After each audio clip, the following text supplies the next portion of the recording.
हालांकि चोर दरवाजे से सरकार बनी, उस पर हम नहीं जाना चाहेंगे। संख्या पे जाइएगा तो पक्ष और विपक्ष में इस बार विपक्ष जो है अच्छी संख्या में। अगर आप वोटों में अगर जाए तो मात्र 12,000 आपके गठबंधन और हमारे गठबंधन अंतर है। आप अगर सोचते हैं कि जनता और जमात आपके साथ, तो गलत फहमी में मत रहिए। जनता और जमात हमारे साथ भी है। कि पुलिस कितना बेईमानी कर रहा है, बिना वारंट के पुलिस किसी को भी उठा लेगी, कुछ भी कर देगी। अगर खुदा ना खास्ता कुछ हो गया होता तो उसकी जवाबदेही कौन लेता? इसलिए हम सब लोगों को ये विमर्श करना चाहिए, सोचना चाहिए।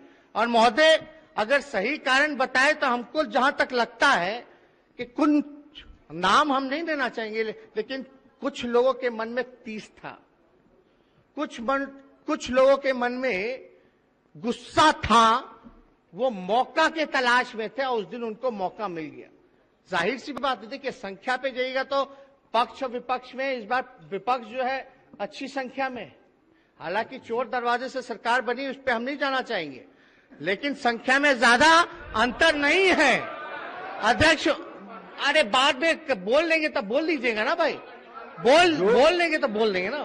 जो भी मंत्री जी बैठिए, असंसदीय शब्द कोई नहीं जाएगा प्रोसीडिंग में, बैठिए।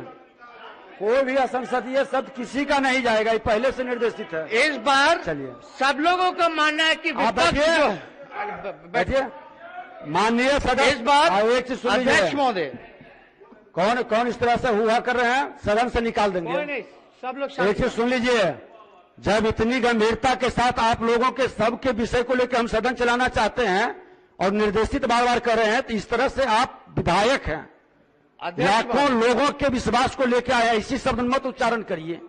चलिए अध्यक्ष महोदय, हम इतना कह रहे हैं कि इस बार सब लोग कहते हैं कि विपक्ष बड़ा मजबूत है, अच्छी संख्या है, और ये सच्चाई है।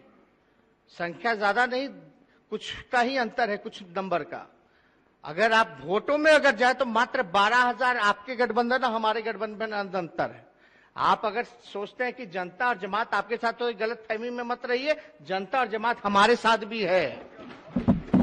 इसलिए महोदय हम इतना कहना चाहते हैं कि हम लोगों ने विरोध क्यों किया? बिना वारंट के पुलिस किसी को भी उठा लेगी, कुछ भी कर देगी महोदय।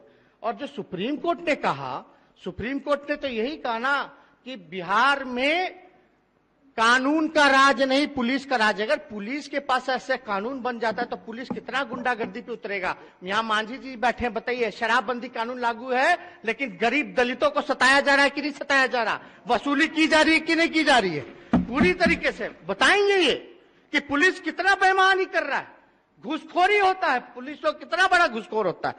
और इनको अगर गलत मिल जाए कानून, बिना वारंट, बिना मजिस्ट्रेट के किसी के घर भी शक के आधार पे आपकी तलाशी ले, उठा ले, तो भैया भुगतभोगी कौन होगा? गरीब।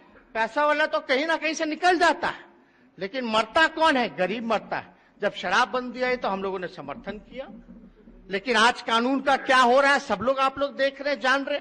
इसलिए हम लोगों ने विरोध किया। सरकार चाहती तो भैया बात कर लेते, अमेंडमेंट ले आते। कितना विधेयक, अभी भी विधेयक पास हुआ कि नहीं हुआ? लेकिन उसी विधेयक का हम लोग क्यों विरोध कर रहे थे महोदय?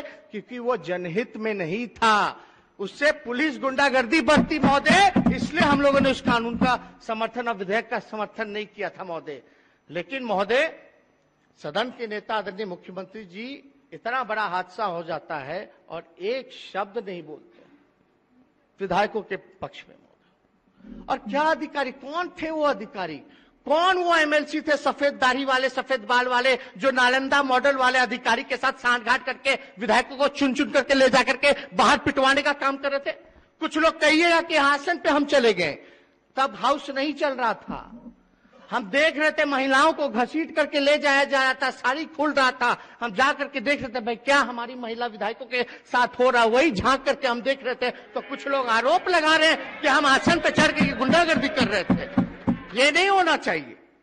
आज मान और सम्मान की बात है। लोकतंत्र के मंदिर को हम लोग नहीं बचाएंगे, डेमोक्रेसी को नहीं बचाएंगे, तानाशाही नहीं चलने वाली है। हिटलर का क्या हुआ, हिटलर शाही का अंजाम सब लोग जानते हैं। लेकिन ये बिहार लोकतंत्र की जननी है। हम लोगों को इसके लिए चाहे विपक्ष हो पक्ष हो, सभी माननीय सदस्यों को एकजुट होना पड़ेगा और उन अधिकारी को दंडित कराना पड़ेगा जिन्होंने काम किया, उठा करके फेंकने का काम किया। इसलिए हमको आसन से भरोसा है, आपने आचार कमेटी में भेजा है महोदय। लेकिन आप ये बताइए महोदय, जो 2 सिपाही सस्पेंड हुए, कोई सिपाही की हैसियत नहीं है महोदय कि वो विधायक को विधानसभा में गाली दे करके पीट सके। जरूर कोई ना कोई ऑर्डर आया होगा। अगर आपका ऑर्डर गया होगा महोदय कि विधायकों को बाहर ले जाइए ताकि सदन की व्यवस्था बनी रहे, लेकिन हम ये जानना चाहते, वो ठीक है, आपने ऑर्डर दिया, ठीक है, विधायकों को बाहर ले जाओ, लेकिन ये किसने ऑर्डर दिया कि विधायकों को गाली दो और जूते से मारो और बाहर ले जाके फेंको? ये किसने ऑर्डर दिया? इसका जवाब हम लोग चाहते हैं महोदय। बहुत लोग कानून और नियमावली का हवाला देते रहेंगे, लेकिन भैया जब मान सम्मान नहीं बचेगा तो किस बात का कानून, किस बात का नियमावली? अगर वैसा नियमावली है तो उस नियमावली को फेंकिए, नया नियमावली बनाइए जहां आपके मान और प्रतिष्ठा का सम्मान बचा रहे। इसलिए ज्यादा कुछ हम नहीं कहेंगे महोदय। और अगर आपको एक्शन लेना है, अगर महोदय आपको एक्शन लेना है, अगर आप चाहते हैं विधायकों पर भी एक्शन ले, तो हम आपसे रिक्वेस्ट करेंगे तो सबसे पहले अधिकारियों को दंडित करें, कठोर सजा दे, चाहे एसपी, डीएम या पुलिस कमिश्नर या होम सेक्रेटरी सब बैठा हो, उन तक जांच चली थी। अगर आप चाहते हैं महोदय विधायकों को, तो हम आपसे रिक्वेस्ट करेंगे किसी विधायक को दंडित मत कीजिए, हमको दंडित कीजिए, हमको दंडित कीजिए, लेकिन हमारे कोई विधायक को दंडित नहीं कीजिए महोदय। ये मान सम्मान की बात है। ऐसे कैसे हो जाएगा कि आज विधानसभा में घुस करके आप लोगों को पीटेगा, कल एक परंपरा बन जाएगा, कल तो फिर विरोध करेंगे, अगला बिल का विरोध करेंगे तो फिर से हम लात गुस्सा खाएंगे और गोली खाएंगे। हम लोग संघर्ष करने वाले लोग हैं, जो सजा आपको देना है आप दीजिए, लेकिन हमको दीजिए। लेकिन साथ साथ उन अधिकारी को मत छोड़िए, चाहे कितने फर्स्ट क्लास के अधिकारी हो, डीएम हो, एसपी हो। उसलिए हम चाहते हैं कि इस पे आप पे भरोसा है, सदन चले। बाढ़ का मसला है, खेती का नुकसान हो गया, मजदूर, बेरोजगारी, शिक्षा, चिकित्सा, कोरोना, इतना बड़ा महामारी चल रहा है, इन सब पे हम लोगों को बहस करना, बिहार का उन्नति तरक्की कैसे हो, इस पे हम लोगों को बात करना है। इसलिए हम चाहते हैं कि कम से कम हेलमेट लगा के तो ना आए, काला पट्टी पहन के तो विधायक ना आए, डरा समा हुआ तो ना आए। अब कोई कहेगा कि भाई कार्रवाई होगी तो दोनों तरफ होगी, तो भैया होगी तो होगी, हम जिम्मेदारी लेते हैं अपने तरफ से, हम पे करेगी कार्रवाई, लेकिन वो अधिकारी को कौन बचा रहा है भाई? तो हम चाहते हैं, सभी लोगों से हाथ जोड़ करके चाहते हैं, जितने माननीय सदस्य हैं, जो सजा देना हमको दीजिए, लेकिन उन अधिकारियों को भी आप लोग मत छोड़िए।